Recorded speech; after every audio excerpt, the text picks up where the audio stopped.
Assalamualaikum warahmatullahi wabarakatuh. Selamat datang di channel Maniac Story, tempat di mana Anda bisa menemukan kisah-kisah horor menarik yang bisa membuat bulu kuduk kalian merinding. Untuk kisah kali ini berjudul Garis Darah Atmat Jaya, Ambisi Pembawa Kutukan Berdarah Part 2. Sebelum lanjut ke kisahnya, jangan lupa tekan tombol like, comment, dan subscribe channel Maniac Story agar tidak ketinggalan kisah-kisah horor menarik lainnya. Aktifkan juga lonceng notifikasinya. Mari kita lanjut ke kisahnya.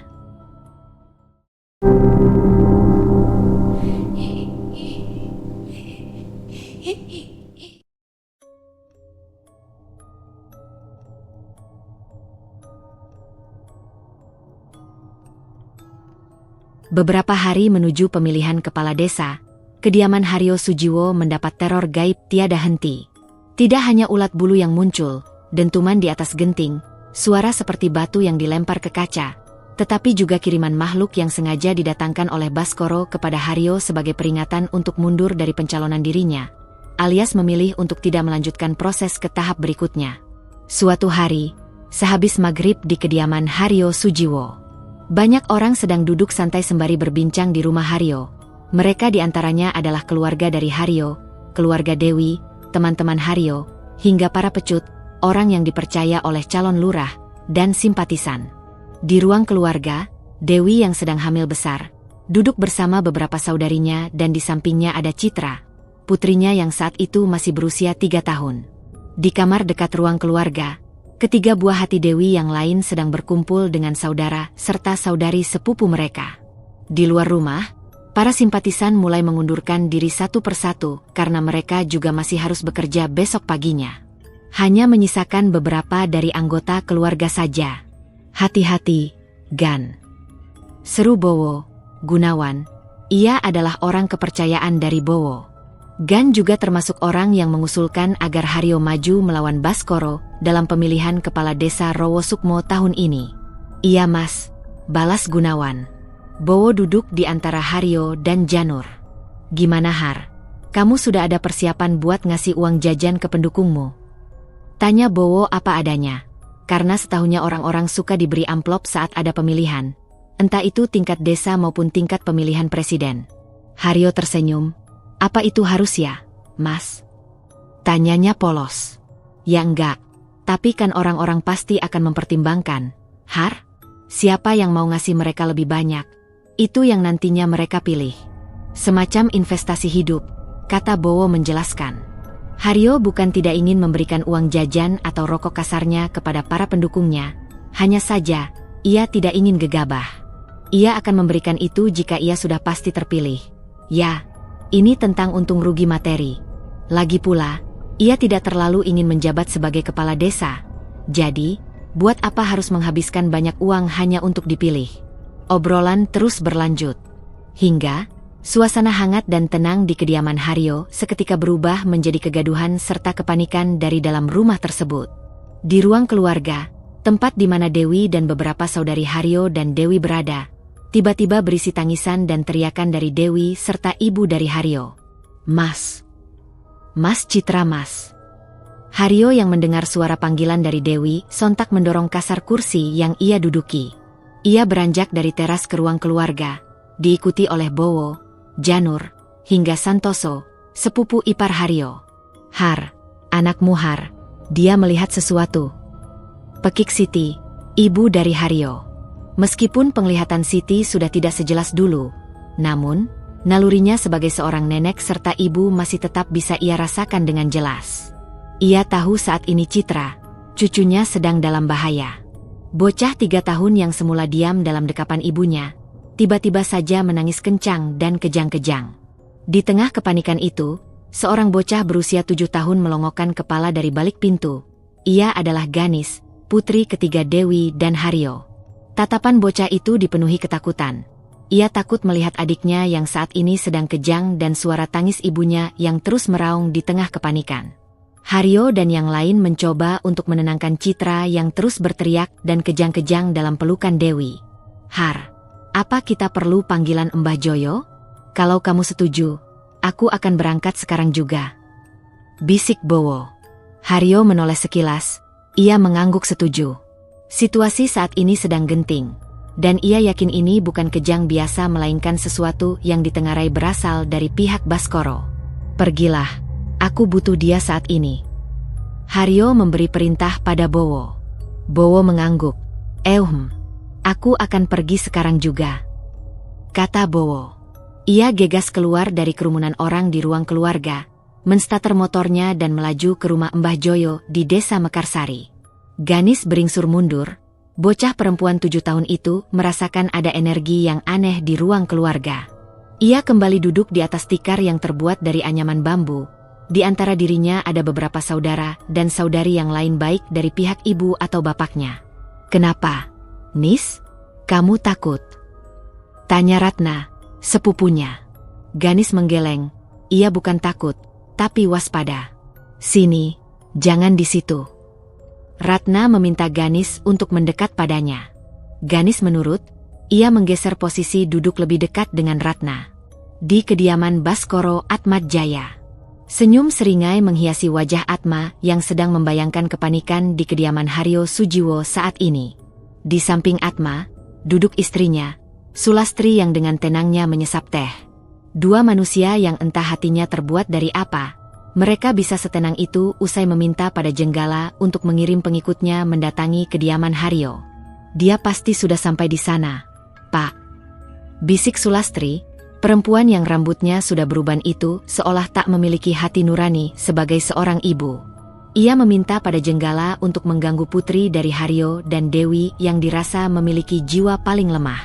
Mungkin, sekarang mereka sedang panik mencari bantuan supaya putri dari Haryo tetap hidup. Tebak Atma dengan wajah tenangnya. Sulastri mengangguk. Benar, Pak. Baskoro ada di ruang tamu bersama dengan rekan-rekan politik Atma, bapaknya. Suasana kediaman Atmajaya lebih ramai dari 2 hari sebelumnya. Atma sengaja mengundang lebih banyak kenalannya agar penduduk desa semakin yakin bahwa Baskoro lebih siap untuk naik ke singgasana sebagai kepala desa. Terlebih dengan koneksi yang mereka miliki yang diklaim bisa menjadi jalan Baskoro untuk membantu mengangkat ekonomi desa. Nanti, kalau Mas Bas betulan jadi lurah, kita pasti akan bantu Mas Bas supaya bisa membawa desa ini jadi lebih baik lagi. Ujar salah seorang tamu undangan yang hadir di sana, pria bertubuh tambun dengan jambang lebat dan jidat lebar. Namanya Kunto. Ia seumuran Baskoro, namun sudah lebih dulu terjun ke dunia politik, dibanding Baskoro yang baru akan menginjakan kakinya di sana. Aku lo belum tentu terpilih jadi kades di desa ini, Mas Kunto. Lawanku itu berat. Dia dipilih langsung sama penduduk desa. Pria berusia 44 tahun itu merendahkan diri di depan Kunto. Kunto menepuk bahu Baskoro. Jangan merendah begitu, Mas Bas. Kamu ini anak dari Pak Atma. Siapa sih yang gak tahu bapakmu? Keluargamu itu keluarga yang disegani. Orang juga pasti akan berpikir 2 kali untuk mengabaikanmu. Baskoro tersenyum. Itu kan bapak, Mas. Bukan aku. Aku ini cuma orang yang kebetulan terlahir jadi anaknya bapakku saja. Tidak ada kehebatan dariku yang bisa disetarakan dengan bapak. Katanya. Kamu ini bicara begitu supaya lawanmu gak ngirakan? Mas Bas, kalau kamu punya potensi. Celetuk Rudi, pria 40 tahun yang sejak tadi menjadi pendengar Kunto dan Baskoro. Ia datang jauh-jauh dari luar desa hanya untuk memenuhi undangan dari Atmajaya. Suara tawa dari para tamu undangan dan juga Baskoro menjadi kidung yang merdu di telinga Sulastri yang diam-diam ingin putranya itu mengikuti jejak Atmajaya sebagai kepala desa. Sejak lama, ia juga yang meminta orang kepercayaannya untuk menyebarkan gosip tentang keluarga Haryo dan Dewi ke penduduk desa tanpa sepengetahuan suaminya sendiri, Atma. Anakku harus menjadi orang besar dan dihormati seperti bapaknya. Siapapun tidak boleh ada yang mengganggu jalannya. Kamu, Haryo Sujiwo, keturunan keempat Sujiwo. Aku gak akan membiarkan kamu menaiki singgasana. Apapun akan aku lakukan untuk membantu putraku, Baskoro Atmajaya. Bowo kembali dengan seorang pria bertopi kobau, berpakaian serba hitam.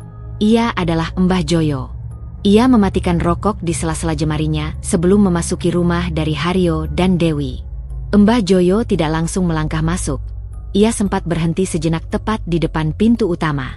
Kalian berdua benar-benar tidak punya hati nurani. Atma, Sulastri. Bahkan, anak yang tidak memiliki salah pun kalian jadikan target demi ambisi kalian. Bowo mempersilahkan Mbah Joyo untuk masuk dan melihat langsung kondisi putri dari Haryo, dan juga Dewi yang masih saja kejang-kejang. "Mari masuk, Mbah. Sudah ditunggu," kata Bowo dengan sopan. Lelaki tua itu melangkah masuk mengikuti Bowo. Saat tiba di ruang keluarga, tatapan matanya langsung tertuju pada putri dari Haryo, Citra. Ia meminta orang-orang yang berkerumun untuk menyingkir sejenak, guna memberi ruang untuknya memeriksa kondisi Citra Sujiwo. Mulut Mbah Joyo mulai komat-kamit. Ia tengah merapal entah mantra atau apa yang dinilai bisa mengusir gangguan gaib yang membuat Citra terus-menerus kejang dan berteriak tanpa henti sejak setengah jam lalu. Tangannya menyentuh dahi dari bocah 3 tahun yang masih berada dalam pelukan ibunya itu, sambil terus membaca mantra khusus. Semua orang di ruangan itu tegang. Mereka khawatir dengan Citra dan kasihan dengan Dewi yang masih terus menangis sambil memeluk tubuh kecil putrinya. Setelah cukup lama Mbah Joyo mencoba mengusir kiriman itu, Citra jatuh lemas. Ia pingsan di dalam dekapan Dewi. "Ikut aku ke depan, ini penting," katanya tanpa menoleh. Ia beranjak dari tepi tempat tidur di ruang keluarga atau ruang tengah di kediaman Haryo Sujiwo. "Wai, ucap suci, Kakak Dewi." Ia lega melihat keponakannya sudah tidak kejang-kejang lagi sekarang. Akan tetapi, ia juga masih tidak habis pikir dengan apa yang baru saja ia lihat di depan matanya. "Ini, Mbah, diminum dulu." Esih memberi Dewi segelas air putih. Dengan tangan yang masih sedikit gemetar, Dewi menerima air itu lalu meminumnya hingga tandas. Sementara itu di teras rumah, Mbah Joyo sudah duduk lebih dulu. Ia mengeluarkan cerutunya. Di sekelilingnya duduk Haryo, Bowo, Santoso, dan juga Janur Suropto. "Ini, kamu tahu siapa yang ngirim?" Haryo dan yang lain saling pandang. Mereka tidak ingin asal menuduh, walau di dalam kepala mereka terlintas nama yang sama. Keluarga Atmajaya. Mbah Joyo tanpa ragu menebak isi kepala dari keempat orang yang ada di teras bersamanya. "Kalian semua tahu, tapi kalian ragu untuk bicara. Tebaknya, untung aku segera tiba di rumahmu, Le. Kalau terlambat sedikit saja, anakmu lewat," sambungnya. Haryo memberanikan diri untuk bicara. "Apa yang sebenarnya terjadi tadi, Mbah?" "Mereka memang ingin anakmu mati, Har. Supaya mereka punya tambahan ilmu dan perewangan mereka semakin kuat. Nanti, kalau perewangan mereka sudah semakin kuat, mereka akan memanfaatkan itu untuk membantu Jalan Baskoro naik ke kursi kepala desa yang sudah disiapkan oleh Atma sebelumnya." Haryo terkejut. Ia tidak mengira bahwa apa yang dikhawatirkan oleh Janur beberapa waktu lalu benar terjadi. Anak-anak Haryo dan Dewi akan menjadi sasaran empuk dari ambisi keluarga Atmajaya. "Tapi anakku gak salah, Mbah. Kenapa harus dijadikan target mereka?" Suara Haryo bergetar. Ia tengah menahan amarah sekaligus rasa ingin tahu yang tinggi. Dengan tenang Mbah Joyo menjawab, "Ini bukan tentang ada salah satu gak ada salah, Le. Tapi tentang orang-orang yang sudah terlalu jauh dikuasai ambisi, sampai mereka gak bisa lagi menggunakan hati nurani." Penjelasan Mbah Joyo diterima oleh Bowo dan yang lain. Mereka juga yakin bahwa ini bukan sebatas tentang siapa yang salah dan siapa yang benar. Tapi, tentang ambisi yang diiringi dengan perenggutan jiwa siapa saja yang dianggap menghalangi. "Anakmu tadi didatangi salah satu anak buah dari perewangan mereka. Kalau tadi ada Kiai Ahmad atau Kang Halim, mungkin tidak sepelik tadi. Untung saja hari ini aku ada di rumahnya Gunawan. Kalau aku gak di sana mungkin saudaramu ini gak akan ketemu aku dan anakmu gak tahu nasibnya gimana," kata Mbah Joyo lagi. Mbah Joyo adalah orang yang dulu sempat ikut dengan keluarga Atmajaya. Ia sempat menjadi orang kepercayaan Atma. Ia juga mengetahui beberapa rahasia yang ada di keluarga itu. Meski begitu, ia tidak sejahat Atma dan Sulastri yang tega membunuh bayi dan anak-anak tak bersalah hanya demi memuaskan ambisi mereka. Mbah Joyo masih memiliki hati nurani yang bekerja selayaknya manusia lainnya. Ia tidak ingin ada korban jiwa lagi dari apa yang dilakukan oleh Atma dan Sulastri. Apalagi jika jiwa-jiwa yang ingin mereka renggut adalah jiwa-jiwa orang yang tak ada sangkut pautnya dengan pesugihan dan perewangan yang dipunyai mereka. Perjanjiannya itu garis darah mereka. Tapi jika mereka merasa perlu, mereka akan menghabisi siapa saja yang mereka inginkan, termasuk anakmu tadi, Le. Haryo meremas celananya sendiri.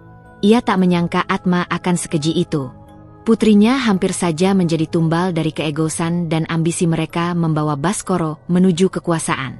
Apa setelah ini, mereka akan kembali menargetkan anakku, Embah? Diam, Embah Joyo antara yakin dan tidak. Karena setahunnya Atma dan Sulastri tidak akan tinggal diam jika rencananya digagalkan. Sementara ini, mereka mungkin gak akan berani macam-macam, Le. Tapi, mereka juga gak akan tinggal diam saja. Pasti ada sesuatu yang akan mereka lakukan, yang mungkin gak se-ekstrim tadi. Haryo mengangguk paham. Apa aku boleh minta tolong sama Embah Joyo? Aku akan di sini. Aku tahu apa yang kamu inginkan, Le. Tenang saja. Meskipun dulu aku sempat ikut mereka, tapi aku tidak sepicik mereka. Aku akan bantu kamu jaga keluargamu, ujar lelaki 68 tahun itu. Bowo yang mendengarkan percakapan itu bergidik ngeri. Seseorang itu kalau sudah dikuasai ambisi ternyata bisa sekeji ini. Malam sebelum hari pemilihan dilakukan, Atma, entah atas dorongan apa, ia datang bertamu ke kediaman Haryo Sujiwo. Di sana, ada beberapa orang yang duduk di teras, termasuk Halim Djokrodinoto serta putranya, Leksono Bowo Djokrodinoto. Dengan langkah santai, Atmajaya berjalan ke kediaman Haryo. Pakaiannya sangat menonjolkan sisi agamis dari dirinya. Ia mengenakan sorban merah garis putih yang disampirkan di pundahnya. Dengan pakaian serba putih, Atma menyapa semua orang di sana dengan ramah. Halim masuk ke dalam rumah Haryo. Ia ingin memberitahu Haryo bahwa ayah dari pesaingnya datang berkunjung. Le, ada tamu yang mungkin gak kamu kira dia akan datang ke sini, kata Halim dengan suara rendah. Dia pasti memiliki tujuan khusus makanya mau berkunjung ke rumahmu, Le. Imbuhnya curiga. Biarkan saja, Pak De. Halim mengernyit. Respon dari Haryo membuatnya bertanya-tanya. Kenapa bisa setenang itu? Padahal aktor utama dari pesaingnya berniat mengambil sesuatu darinya. Kalau kamu menjabat tangannya, artinya kamu sudah siap melepaskan wahyumu untuk Baskoro, Le. Kamu tahu kan apa yang Pak De maksudkan? Bisik Halim. Haryo mengangguk. Aku tahu, Pak De. Aku sempat bermimpi hal yang sama dengan Pak De 2 hari lalu. Aku sudah tahu kalau Pak Atma atau perwakilan dari Baskoro pasti akan datang ke sini dan mencoba memindahkan wahyu itu ke pihak mereka. Benar, kan Pak De? Halim manggut-manggut, membenarkan ucapan Haryo yang ternyata sudah cukup mengerti taktik dari pihak Atmajaya. Assalamualaikum, ucap Atma menyapa orang-orang yang ada di kediaman Haryo. Mereka semua saling pandang, heran. Dari dalam Haryo beserta Halim muncul, mereka menyambut kedatangan Atma di kediaman Haryo dengan tangan terbuka. Waalaikumsalam, jawab mereka. Semua orang yang sedang duduk di teras rumah Haryo menoleh. Mereka semakin dibuat heran karena tuan rumah tampak tak keberatan dengan kedatangan Atma di sana. Atma mengulurkan tangannya pada Halim dan Haryo bergantian. Sempat tak langsung mendapat sambutan dari Haryo, dan ini menimbulkan kecurigaan semua orang di sana. Mas Halim, Haryo, bagaimana kabarnya? Alhamdulillah, baik, ucap Halim dan juga Haryo bergantian. Mereka mempersilakan Atma untuk duduk bersama di ruang tamu. Haryo tidak peduli jika nantinya wahyunya benar-benar berpindah ke pihak Baskoro. Ia hanya berusaha menjadi orang yang tak menyimpan kebencian dan kesombongan di hatinya. Sekalipun orang yang saat ini di depannya adalah orang yang menjadi aktor di balik kejadian citra hampir meregang nyawa oleh makhluk kiriman mereka. Bagaimana? Tanya lelaki mengenakan pakaian serba putih itu. Tampilan agamis yang selalu dipertontonkan di depan publik ketika tak lagi memakai seragam dinas sebagai kepala desa. Dari caranya menatap Haryo dan Halim, terlihat sekali kalau ia sedang mengejek dalam hati. Harusnya dari awal gak perlu begini, katanya. Haryo tersenyum tipis. Enggak, memang harus seperti ini. Karena Allah juga sudah menggariskannya seperti ini, sangkalnya. Halim diam, ia menjadi penyimak untuk sementara. Ia hanya akan angkat suara jika dirasa perlu nanti. Si pria bernama Atmajaya itu menggeleng pelan sambil membenarkan posisi duduk. Anakmu dan istrimu gak seharusnya kita libatkan, kan, Le? Dingin, dan terdengar seperti ancaman baru.